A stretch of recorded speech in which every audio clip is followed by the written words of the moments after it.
Et on ouvre ce LGT News avec du taekwondo. Maître Kim est à Abidjan. Le grand maître Kim Young-tae séjourne sur les bords de la lagune ébriée depuis vendredi dernier. Sa présence à Abidjan s'explique par deux événements majeurs cette semaine.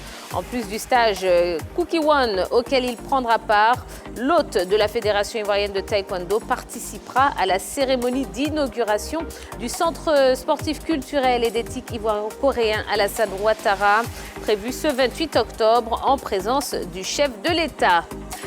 Du basket, l'AG ordinaire reporté. L'Assemblée générale ordinaire de la Fédération ivoirienne de basketball n'a pu se tenir samedi, malgré la présence de quelques membres actifs au Palais des Sports de Trècheville. Se référant à l'article 11.2 du titre 3, faute d'avoir réuni les 2/3 des membres votants, c'est tout naturellement que le président Mahama Coulibaly et son bureau ont été contraints de reporter cette Assemblée générale ordinaire. Et comme le stipulent les textes, une autre AGO sera convoquée pour une rencontre prévue dans 15 jours. On va enchaîner avec du Shotokan Karaté-Do.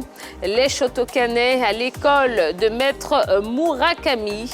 À l'initiative du Shotokan Karaté-Do International Côte d'Ivoire, dirigé par maître Nicolas Tano, ceinture noire 5e Dan, Skiff Japon, un stage international par Zoom a été organisé il y a quelques jours. Les participants en ont profité pour réviser leurs cours sous la conduite de maître Mourabou Murakami. En plus de la Côte d'Ivoire, des pays comme le Bénin, le Burkina, le Ghana, le Nigeria et l'Australie ont pris part à ce stage international. Et puis en football, d'abord on va parler de Mouna FC. Djiké reconduit, son adjoint arrive. Le président Ali Mouna vient de renouveler sa confiance en son entraîneur Djiké Pacome.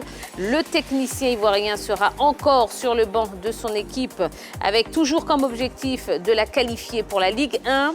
Ainsi en a décidé Ali Mouna qui entend associer à son entraîneur un autre adjoint, un technicien avec qui Djiké Pacome travaillera en étroite symbiose afin de bâtir un groupe conquérant et solide pour le prochain défi.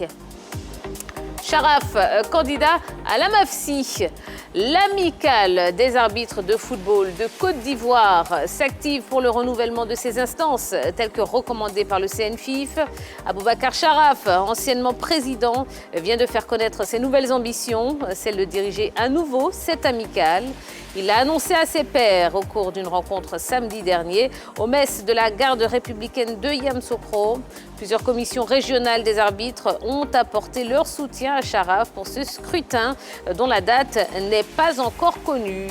Et puis on termine ces news avec Dipama qui file au Burkina Faso.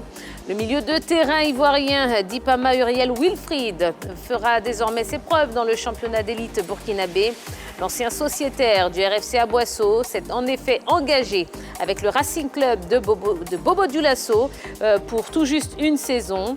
Dipama entend profiter de ce tremplin pour s'exiler dans un championnat beaucoup plus attrayant. Et on lui souhaite bonne chance. Allez, eh bien c'est tout en ce qui concerne les news de ce soir.